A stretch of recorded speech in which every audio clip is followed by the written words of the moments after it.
ആമേൻ ആമേൻ. യേശുവിൻ്റെ ഏറ്റവും പ്രിയമുള്ള കുഞ്ഞെ, യെശയ്യാ 49:3, ഇസ്രായേലേ, നീ എൻ്റെ ദാസനാണ്, നിന്നിൽ ഞാൻ മഹത്വം പ്രാപിക്കും. കാര്യം വളരെ നിസ്സാരമാണ്.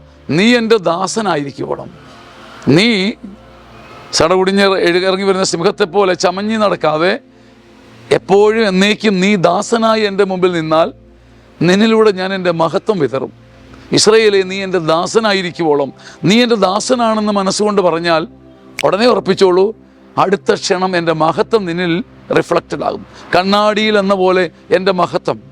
കുഞ്ഞ്, രക്ഷയുടെയും വിജയത്തിൻ്റെയും ഏറ്റവും എളുപ്പമുള്ള വഴി ഇതാണ്: ദൈവത്തിൻ്റെ ദാസനാകുക.